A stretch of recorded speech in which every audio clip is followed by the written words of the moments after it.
I don't know, can we really call this a global festival? We're talking about maybe 93 participating countries? That's it. Hello, this is Flat Archive. On February 6, 2026, the Winter Olympics kicked off for a 2-week run in Milan and Cortina, Italy. Now, I've always been a huge sports fan, and I'm especially obsessed with winter sports. Italy is hosting the Games once again, marking their 4th time as a host nation. Out of those 4, 3 have been Winter Games, and 1 was summer. So at this point, you could pretty much call Italy the Winter Olympic specialists.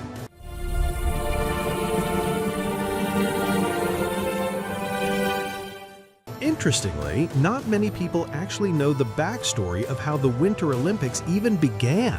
So today, I'm going to break it all down for you. First off, athletes are competing in 16 different disciplines this time around. These are generally broken down into 3 main categories: snow sports on the slopes, ice sports on the rink, and sliding sports where they rocket down a track on a sled. That's the big 3. But naturally, when you compare it to the Summer Games, the scale is much smaller. It starts with the number of participating countries. For the Summer Olympics, we see about 200 nations participating. It's truly a global village festival. But for the Winter Games, that number drops to around 90 countries. As a result, the sheer size of the delegations is on a completely different level. Since these sports rely on snow and ice, geographic and climatic barriers are inevitable. This makes it incredibly difficult for nations in Africa or Southeast Asia to get involved. To overcome these natural hurdles, you need massive infrastructure. We often say sports are driven by science these days. While track and field or swimming certainly involve high-tech elements, winter sports require more than just data analysis. They require heavy-duty facilities. That's why the barrier to entry is so high. It's the reason the Winter Olympics are often criticized as a rich man's playground or a league of their own for developed nations. All right, let's take a step back and look at how the Winter Olympics actually began. The very first Winter Olympics were held in Chamonix, France back in 1924. But does that mean it was the first time winter sports appeared in the Olympics? Not exactly. In reality, winter sports were already being squeezed into the 1908 London Games and the 1920 Antwerp Games. Now, you might be wondering, why include winter sports in the Summer Games, and how on earth did they do it in the heat of summer? Well, it was possible for 2 main reasons. Surprisingly, by the late 19th and early 20th centuries, Europe already had artificial and indoor ice rinks. In 1876, London saw the opening of the Glaciarium, the world's first ever artificial indoor ice rink. The fact that they could create artificial ice and build an indoor arena back then is just mind-blowing. Pretty incredible, right? Then, in 1890, the Prince's Skating Club opened in Knightsbridge. Even back then, Knightsbridge was, and still is, an ultra-high-end neighborhood, strictly for the wealthy elite. It was a private, members-only social club. You could say it was the rink for the upper class.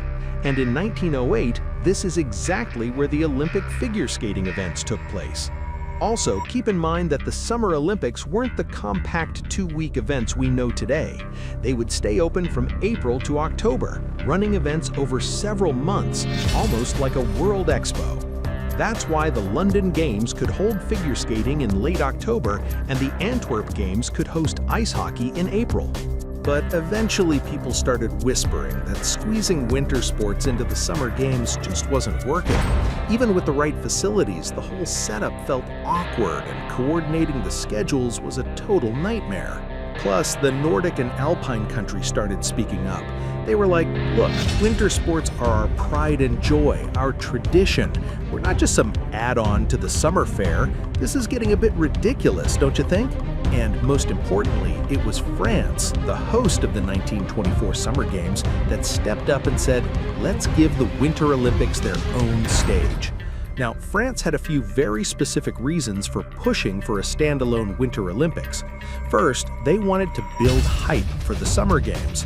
They saw a winter event as the perfect opening act to get people excited and create some serious momentum. The second reason?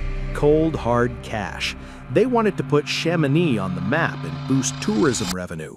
Chamonix was already a resort town, but at the time, if you were a wealthy European or American looking for a winter getaway, you'd probably head to St. Moritz or Davos in Switzerland instead. French railway companies saw a golden opportunity. They figured if they could turn Chamonix into a winter sports hub, the train ticket sales would skyrocket. I mean, back then, St. Moritz and Davos had 7 trains arriving a day, while Chamonix only had 3. So the logic was simple. Let's host the Olympics here, show everyone that Chamonix is the place to be, and make a fortune. Behind the Olympic spirit, there was a massive business deal waiting to happen.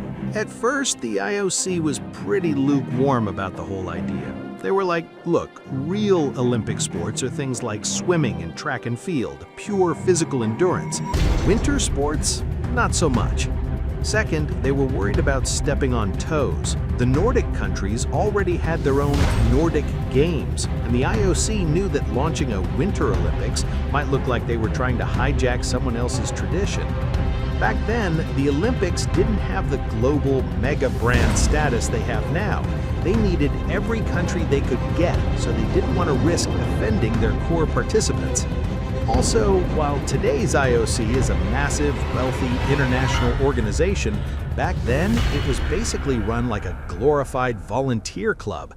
They were constantly short on cash and manpower, so adding a Winter Games, their reaction was basically, yeah, that looks like way too much work. As a result, the event in Chamonix didn't even get to use the Olympic name at first. They settled on calling it Winter Sports Week. But surprisingly, once the week kicked off, the crowds loved it, and the press coverage was incredibly positive. Now, Sweden, the driving force behind the Nordic Games, was still fiercely against it. Even after the event ended, they were pretty salty. But interestingly, Norway and Finland had a change of heart. There was some heavy-duty politics involved here. Since 1814, Norway and Sweden had been in a personal union, meaning Sweden handled the royals and foreign policy, while Norway managed its own internal affairs. But by the late 19th century, nationalism was sweeping across Europe. Norway started pushing for more autonomy and eventually full independence. In 1905, the Norwegian parliament unilaterally declared the end of the union, and they officially split from Sweden. Even though it was a relatively peaceful breakup, there was plenty of bad blood left over between the people. That's why Norway was always a bit conflicted about participating in the Swedish-led Nordic Games in the first place. That said, Norway wasn't exactly thrilled about the Olympics either. They already had their own prestigious skiing competitions. Plus, the IOC was packed with French officials at the time, and the Norwegians were basically like, these French guys don't know the first thing about skiing. Who were they to host a tournament? So, why the sudden change of heart? Simple. They absolutely crushed the competition. Despite all the grumbling, Norway sent a near full squad to Chamonix. It was only about 14 athletes across 5 sports, but they ended up taking first place overall. Finland came in a close second. When you're winning that much, you definitely want to keep going. So while Sweden stayed grumpy, the other Nordic countries decided, hey, this Olympic thing isn't half bad. With their support, the IOC jumped on board and retroactively designated Chamonix as the very first Winter Olympics. And the rest, as they say, is history. But because the Winter Olympics require such specific facilities and massive funding, they've often been criticized as a rich man's playground. Not only is the number of participating nations small, but the number of countries that actually take home a medal is even smaller. It's a very exclusive club. According to NPR, as of 2018, fewer than 50 countries have ever won a single medal in the Winter Games. That's barely a third of the medal-winning nations in the Summer Olympics. Think about Iceland, a country you'd naturally assume would dominate winter sports because of the climate. Well, surprisingly, Iceland has never won an Olympic medal in the Winter Games, ever. There's also the glaring issue of a lack of diversity. It's often dubbed the White Games because of the stark racial disparity. It's noticeably rare to see Black or Asian athletes on the podium. Even looking at Team USA, which is often seen as one of the more diverse delegations, the numbers are telling. Out of 242 athletes in 2018, only 10 were Black and 11 were Asian. Most winter sports aren't something you can just pick up at a local community center or in gym class. This means the racial wealth gap in America often reflects directly in who gets to represent the country. Then there's the environmental impact. With climate change reducing natural snowfall, organizers have had to rely on artificial snow, which comes at a heavy environmental cost. In fact, the 2022 Beijing Olympics were held on 100% artificial snow.